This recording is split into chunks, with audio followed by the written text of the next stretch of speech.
Good morning, ladies and gentlemen. Thank you for being here. My name is John Manley. I'm the attorney for 180 of Larry Nassar's victims in Michigan and California. We're here today to discuss a couple of issues that pertain to the investigation or lack of investigation of the goings-on at the Crowley Ranch that caused so much harm to these, not only these young women here, but hundreds of other little girls. I want to start by first introducing the survivors here who are with us today.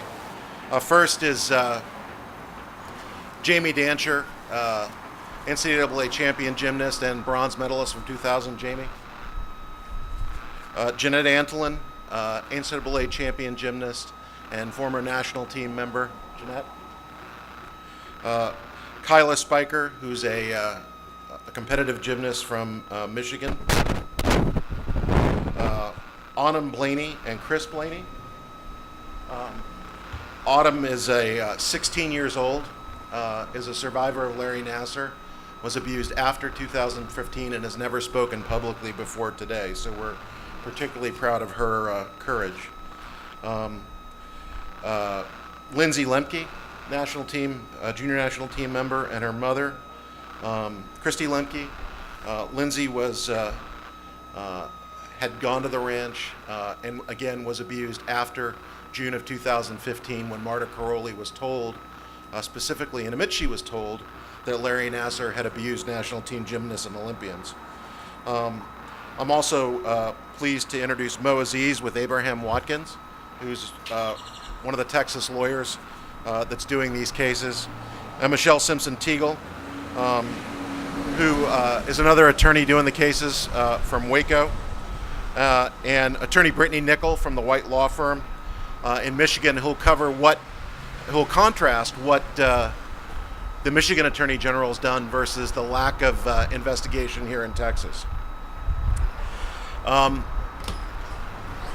Texas hasn't received the coverage that the case has in Michigan, so just by way of covering this, there are over 320 victims that have come forward and either filed lawsuits or police reports against Larry Nassar. What we know is that the Michigan Attorney General is aggressively pursuing charges against Dr. Nassar's enablers. He's already been sentenced to 270 years in prison. He's served search warrants and done a variety of other things. Although we hadn't planned to address this, I wanted to address briefly, before I turn this over to my co-counsel, I wanted to address Jewel, Mrs. Caroli's attorney yesterday, where he tried to explain her testimony, which in her deposition that I took in May of 2017, where she admits under penalty of perjury that she was made aware of by Steve Penny that Larry Nassar had molested little girls at the Crowley Ranch in June of 2015. And Mr. Jewell's explanation was interesting. It was, it's actually one you hear frequently about, that I can hear about cases involving the mafia. Somebody's too old or too frail to testify or understand, and she just made a mistake. That's not what happened. And what Mr. Jewell, I guess, forgot is that after the deposition was over, it was sent to her, and she was given an opportunity to make changes to it. If there's an error in her testimony, she could change the testimony. And in fact, it's called an Errata Sheet, and I have it right here. It's right here. And she changed a whole bunch of stuff. She changed, times and dates on a variety of things. But there was no change at all to when she said Mr. Penny called her and told her about the abuse. And not only did she fill out the Errata Sheet and not mention it, she signed the deposition under penalty of perjury, leaving unchanged the testimony that she first knew in June of 2015. And let me tell you what Mr. Jewell's statement is. Mr. Jewell's statement is a desperate attempt to explain that he got caught and Ms. Caroli got caught in a big fat lie. Mrs. Caroli knew in June of 2015 that Larry Nassar had abused little girls. The law in Texas required her to immediately call the police or call Child Protective Services and report. And she didn't. And as a result, there are women standing up here, including a 16-year-old little girl, who were abused, molested after that time. And the responsibility for that lies squarely on Mrs. Caroli, Mr. Penny, and Rhonda Fain's shoulders. You'll hear those names a lot today: Fain, Penny, and Caroli. And with that, I'm going to turn it over to Michelle, who will talk about Texas law and what can be done. My name is Michelle Simpson-Teagle, and I represent some of the Nassar survivors, including some survivors from the state of Texas where I practice. Had Miss Caroli actually done what Texas law requires her to do, some of these women, including the brave 16-year-old Autumn standing here, who y'all are going to hear from, wouldn't be here. They wouldn't have had to suffer like they suffered.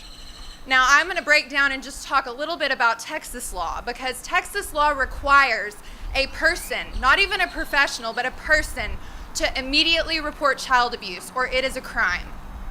We believe there are a number of crimes that the Carolis are responsible for because of what happened on their property, not only civil liability, but criminal offenses that they committed by not protecting these young women. Injury to a child, endangering a child, failure to report. Some of these offenses have statutes of limitations that are about to run. Some of them have already run. So we are employing the AG's office in the state of Texas, imploring them to please act. That's really why we're here today, because it may be too late if they don't do so very soon. And we haven't seen any of that action beyond just statements that they're investigating. No one has been formally charged or arrested other than Larry Nassar. And we know there were all these adults who allowed him to continue to do this on Texas soil. And we owe these survivors and these victims more than that in Texas. They've done it in Michigan. I think Texas needs to step up. Good morning. My name is Mohammed Aziz. I'm a Houston lawyer. I have the honor to represent these young women, many of them who have had the strength to come forward, and many who still have not come forward. We know Nassar is gone for good, but there's many other adults that let these women down, let these little girls down, and we know the Carolis had information about what was going on. We know there's other people at the U.S. Olympics, U.S. Gymnastics, who knew what he was doing, and there is civil consequence for all of that, but there should be some criminal charges as well to make sure that this sort of thing does not happen, not only in Texas, but all over the country.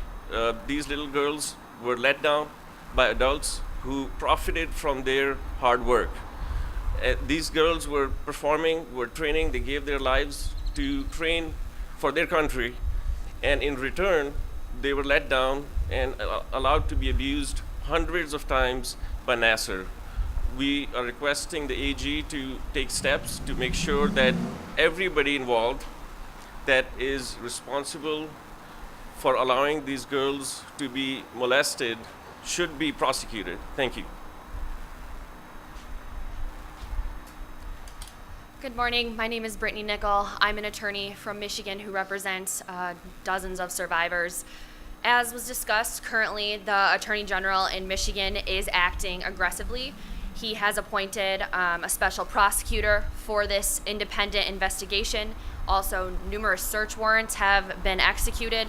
And most importantly, they've interviewed the survivors and parents of survivors. Within months of this independent investigation, additional charges have been issued, not against Nassar, but actually against his boss, where there's additional alleged criminal activity that also occurred. And the AG is continuing to investigate this.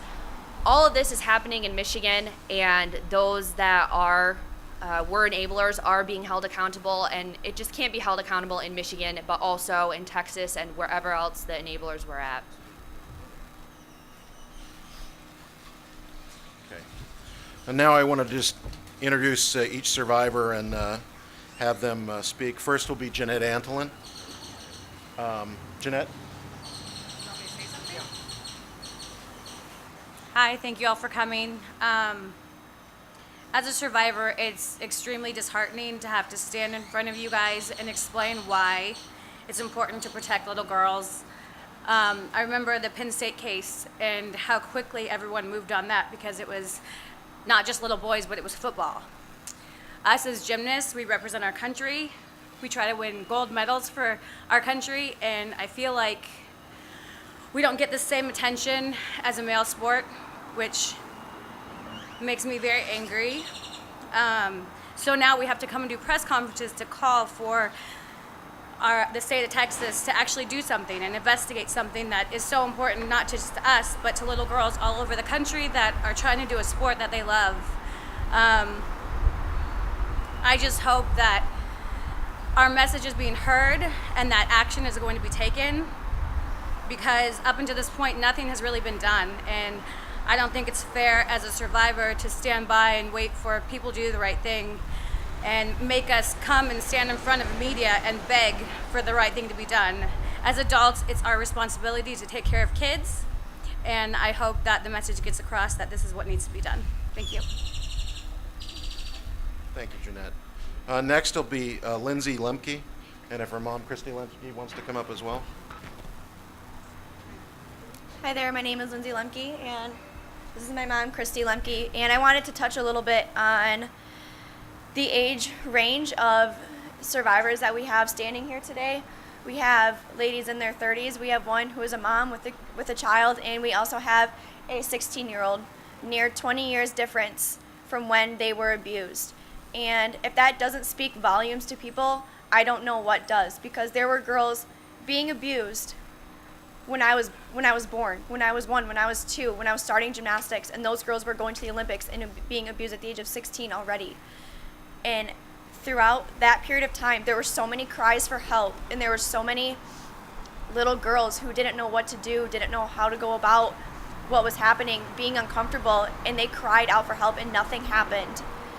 And that is why an investigation needs to be done. If there's an investigation that is done, I feel like people would be shocked at the information that they would find of things that went wrong. And it does not matter your age, it does not matter how many times you're abused. Abuse is abuse, and it is not okay. And every single person who is abused by this man deserves justice. The statute of limitations should be extended to be able to serve that right to people, and that is something I firmly believe in, because every person deserves to have their voice, and their voice matters, and it is powerful, and it is strong. So an investigation must be done to be able to find out who knew what, when they knew it, and they need to be held accountable. Thank you. Sorry. Next, I'd like Jamie Dancher to come up and address you.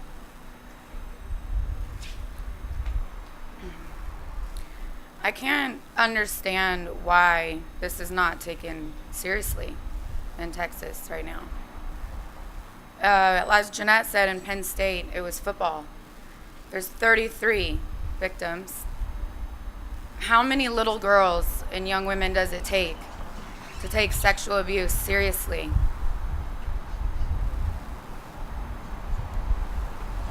That's really all I want to say. Next is Kyla Spiker. I basically just wanted to say that I am a gymnastics coach in my hometown, and I coach age range from, we start at 18 months, and we coach all the way to 18 years before they go to college. And it just hurts me to know that we were let down by not one, not two, but multiple adults who failed to do not the right thing just as a person, but as a professional figure in the sport of gymnastics. And I just look at the girls that I coach in their leotards, and just know I would bend over backwards to make sure that none of them have to go through what we went through. And that's why accountability needs to happen, because this shouldn't happen again. And we're going to do everything we can to make sure it doesn't.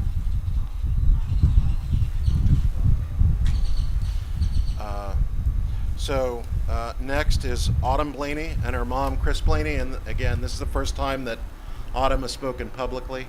And Autumn was abused for a full year after the Karolis were aware, or Mrs. Karoli was aware of Larry Nassar's accusations of being a molester in June of 2015. I think that it is incredibly unfair that Marta didn't do her job and protect me, because I probably wouldn't be standing here if she would have. I think it's awful that I couldn't trust adults that were supposed to protect me throughout this process, and Larry probably would have never touched me if the adults did their jobs. Thank you.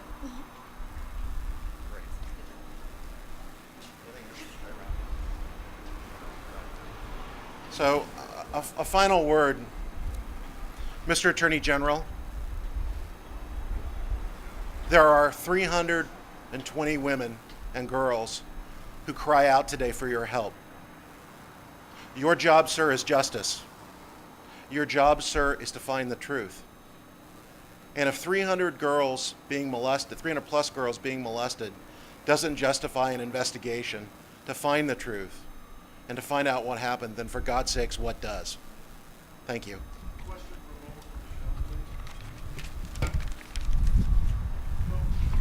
Based on your knowledge of the Texas law procedure, what is the efficacy of having the Attorney General step in regarding what is already an investigation underway by the Texas Rangers and their local county? I'm going to let Michelle handle that. Sure. Sure. Well, if you look at cases that involve this number of victims and multiple jurisdictions and both federal and state law enforcement, it makes sense that the head attorney for the state would be involved in that investigation and that prosecution.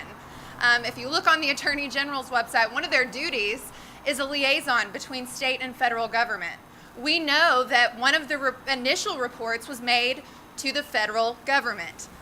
It makes sense that the head attorney of the state of Texas would be involved in this and would at least be directing it and giving some of their resources, and we have not heard anything that they are, and we're asking them to. Do you have any reason to believe that the investigation by the Texas Rangers in Walker County is not developing in a process that would be satisfactory to you? Well, we're coming up on some statutes of limitations in the next month for some potential offenses we believe the Karolis could be responsible for. And so I haven't seen anyone formally charged, indicted, arrested. No search warrants. That's a good point. No one has had any search warrants, to our knowledge, executed at the ranch or on electronic devices, something that we've seen repeatedly in the state of Michigan with not only Larry Nassar, but also other people who were involved and worked with him. So we're asking for the same thing they've already done in Michigan and Texas.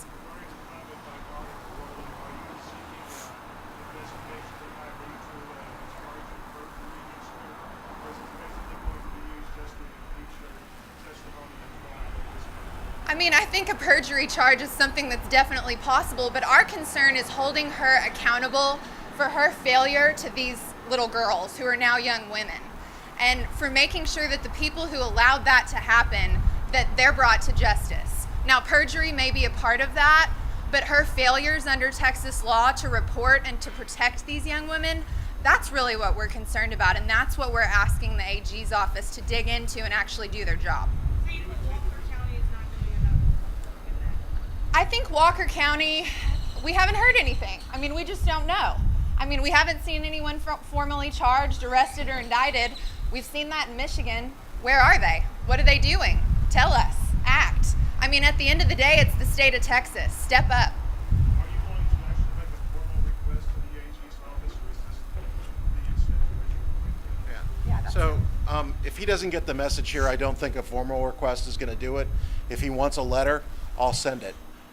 What I want to talk about Walker County is the focus of the Rangers has been Larry Nassar. Larry Nassar's been sentenced to jail for 270 years. Giving him more jail time, in my opinion, is a waste of public funds. If you're serious about this, you need to look at the documents. You need to execute search warrants. You need to look at computers. We know from our own investigation that there was emails going back and forth. I mean, look at the medical records that are there. There's 20 years of women standing here, most of whom were abused at the ranch. So we're not saying Mrs. Caroli is necessarily guilty, but I think it deserves a look-see. And given that, you have the Indiana Attorney General's office, the Michigan Attorney General's office looking into this, and Indiana is where USA Gymnastics is based, given that a lot of it happened here, perhaps the Attorney General should look into it. I hope he will. I can tell you that our clients who've communicated with the Rangers, even in the last few weeks, have no indication that they're seriously looking at the Carolis. So that's why we're here. None of these people would have gotten on a plane and come halfway across the country to talk about this if they believed Walker County was going to do the right thing. This is a crime that occurred across state lines and a crime that occurred internationally. Attorneys generals know each other. They need to coordinate this investigation with the feds and work together, and right now, Texas isn't doing that. Based on there was a lawsuit filed in Colorado Uh-huh. last week seeking to ask for a class action with respect to civil liability. Anyone who's involved in a USAC aggravated is sexually abused. What do you think is possibly the effectiveness of that suit? I think that suit's involving U.S. Taekwondo. I can tell you we're not doing class actions in these cases. These victims have a right to have their own case heard in front of a jury, and we don't think a class action's appropriate. Do you expect the cases to go to trial in California that you're dealing with? Or is there any possibility of settlement? I hope they go to trial because, there's always a possibility of settlement, but my personal opinion is I want them to go to trial because the public needs to see the evidence in these cases. They do, because it's horrific. How can good people, look at little girls knowing they're abused, knowing he was going right back to Michigan, going to USAG gyms, and going right back to molesting people and say nothing? That's what people need to hear, and God help them if they do go to trial. Do you have a list of people beyond private pay that those people specifically questioned? Yeah, I think, yes, I do. Mr. Penny, Paul Perilla, the president, Rhonda Fain, who failed to report, Mrs. Caroli, who failed to report, and a number of other staff in Indianapolis who was aware of this. There also is, there were two USA Gymnastics employees on the property, Gary Warren, who's a resident of Texas, and USAG's trainer, whose name escapes me. What's her name? The longtime trainer, Debbie Van Horn, who lived on the property. These people, Debbie Van Horn was in the rooms with him while he was doing this. I mean, these people need to be questioned. Maybe they did something wrong and maybe they didn't, but we don't know because the steps haven't been taken by law enforcement in Texas to find out. And that's wrong, and that's why we're here. Sir, can you speak more to clients who have heard from the Rangers? What do they ask? Sure. I mean, I can tell you I had a conversation we represent a number of Olympians, with an Olympian who spoke to them 2 weeks ago and said, essentially, what are you doing about, the other people who enabled him? And it appeared to her, and the answer, I can't quote it, but the answer really was, well, we're focused on Nassar. And that's troubling. Consider for a moment if you were a parent of one of these children and you entrusted your child to the ranch. The parents weren't allowed at the ranch. There was no cell service. They were there alone. And there's a concept in law called in loco parentis, in the place of the parent. And you entrust your child to these people, and then you find out, in some cases, for 10 years, they were molested twice a day, 4 times a month. That's hundreds of times. I think that deserves a very serious criminal investigation. Very serious. And maybe it'll find nothing, but it deserves an investigation, and that hasn't happened. It deserves a search warrant. Not one search warrant? Not one? Come on. Seriously? Look at her computer. Look at their records. Look at his charts. Do something. Can you address Texas child protection statutes? Sure, I'm going to let Michelle do that. Sure. There are a number of statutes. There is a specific statute in Texas that makes it a crime to fail to report aggravated sexual assault of a child or to stop it. It's also a crime under the Family Code to fail to report any child abuse immediately for any person who knows about it. It is a crime to endanger a child, not just intentionally, but also by omission or criminal negligence. And not to get into too much of the legalese, but they didn't have to intentionally hurt these women. But by their failures and by their omissions under Texas law, we believe that they maybe did. It sure looks like it. So they may also be responsible under endangering a child statute, injury to a child. I mean, we have concerns about tampering with evidence in cases like this where we know some of that may have been going on for self-preservation purposes and to help USAG and themselves. And of course, perjury has been mentioned as well.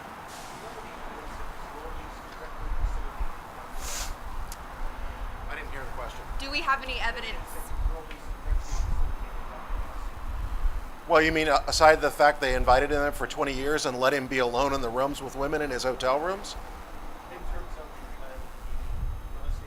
So, keep in mind, we haven't been able to take anything other than very limited depositions. What we do know, for example, is that in 2011, Michaela Maroney reported to John Geddert that Larry Nassar was fingering her, who's a national team coach, who was at the ranch repeatedly. We know that that USAG's policies, which, by the way, Nassar helped write, their safety policies, specifically prevented girls from being alone in their rooms with any adult, man or woman. USAG was so obsessed with that, they wouldn't even let them be alone with male gymnasts who were also their same age on trips. But yet they were required, not allowed, required to go to Dr. Nassar's hotel room and be treated on his bed, or worse, Dr. Nassar would come to their hotel room and be treated on their bed internationally. He would go into their rooms, and Ms. Dancher and Ms. Antolin can address this, and abuse them in their beds, in their rooms at the Caroli Ranch. At night, there was no security. If you had a problem, you had to call Dr. Nassar.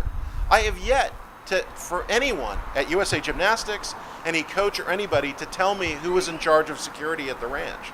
So it's not my job to do what the Attorney General does, but there is a lot of smoke, and of course we know there's fire in June of 2015 as to Mrs. Caroli, and that needs to be looked into given the volume. There were over 50 girls molested in Michigan after June of 2015, when she admits in her deposition she knew. 50, probably more. Does that answer your question?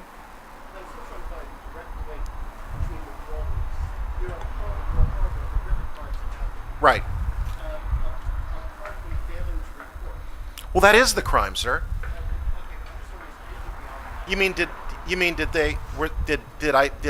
I think that Marta Caroli intentionally allowed Larry Nassar to molest children? No, I don't.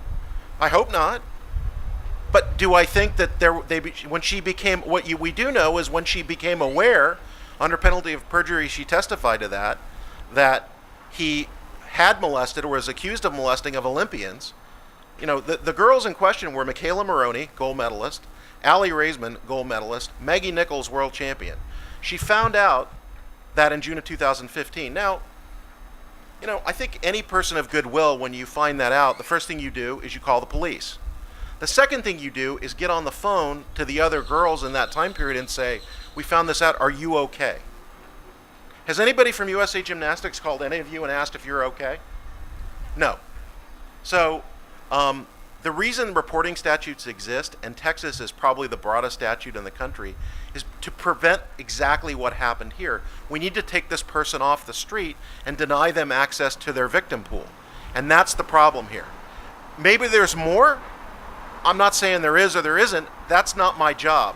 My job is to basically prod the Attorney General to do the right thing. And I hope he does. How much time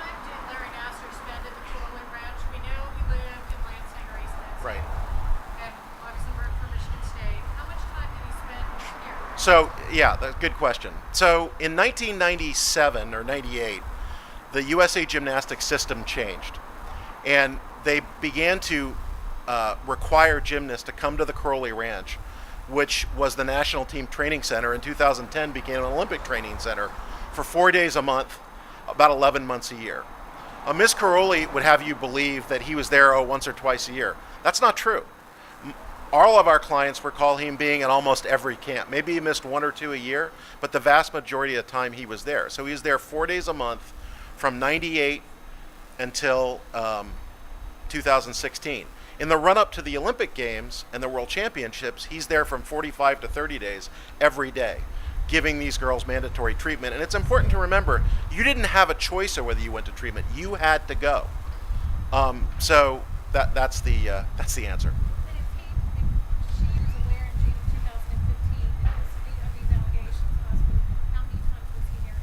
He wasn't at the ranch after that, but he went back to Michigan. She knew he was a Michigan State doctor, and she knew he treated gymnasts every night at John Geddert's gym, Twistars, in Michigan. So we're not saying that he came back to the ranch after June 2015. In fact, he wasn't there in June 2015. He was there in May. But that's when the disclosure happened in June. But he went back to Michigan and molested other girls. Had Miss Caroli reported, and Mr. Penny reported, Mr. Fain reported, what they would have found is that he was under active criminal investigation by the Michigan State University Police in June of 2015 and for that entire year for doing precisely what he did to these girls in Texas. And he would have been arrested a year earlier, and she would not have been touched during that year, and 50 other little girls who were molested. And that's my point. That's exactly why we have reporting statute, because it allows you to stop it in its tracks and separate him from the victims. And you're saying that Martha Caroli knew that he committed crimes in Texas that the statute of limitations hadn't run out on? Well, here's the requirement. If you have a suspicion, a reasonable suspicion, that a child has been physically, emotionally, or sexually abused, you must report, right? So when the president of the organization calls you and says, hey, your doctor's not coming back, who's been with you 20 years because he's alleged to have sexually assaulted Allie Raisman, Michaela Maroney, and Maggie Nichols, your obligation at that moment is to pick up the phone and call the police, okay?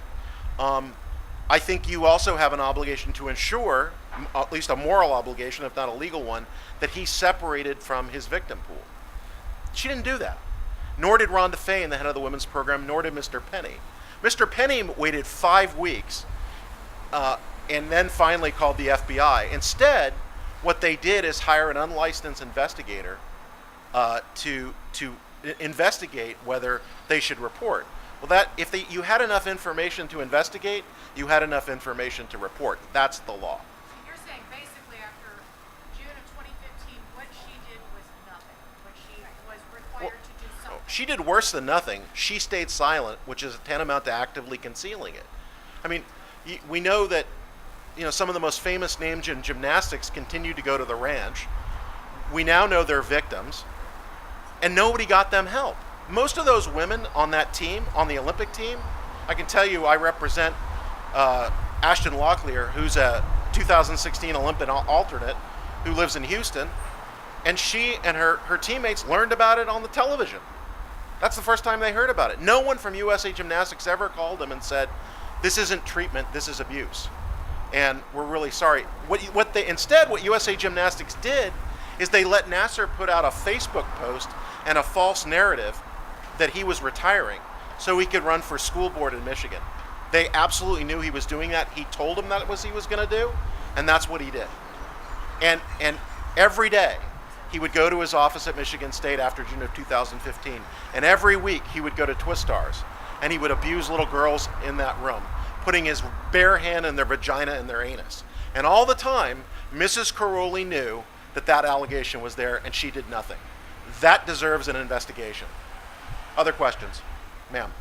My understanding is that the Texas Attorney General doesn't investigate sexual abuse cases. Are you just looking into the child? That's not true, okay? So the Texas Attorney General's office can take over, like any other Attorney General's office, any case they choose. They need to coordinate this case because it's an interstate case. They're interstate crimes, and they're transnational and international crimes. This needs to be a coordinated investigation with other attorney generals, and they need to, even if he doesn't want to take it over, how about calling the DA in Walker County and saying, Joe, or whatever his name is, maybe you ought to look into this, and maybe you ought to execute a search warrant. I mean, what else do you need? You got a sworn deposition that says it, and nothing happened. So, I just want to, does anybody have any other questions? Tell me again, how many women do you represent who say they were abused by Nasser at the Crowley Ranch? Over 20.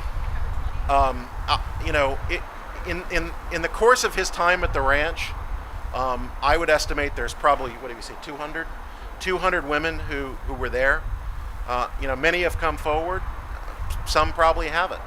But when you have, bronze medalists, gold medalists, silver medalists raising their hand and saying, this happened to me. I mean, clearly, USA Gymnastics' own policy, for example, basically said, we won't even address your complaint about child sexual abuse unless you file a written complaint to the president of the organization. Their own policy violated the state law in every state of the union. That was their written policy until this year.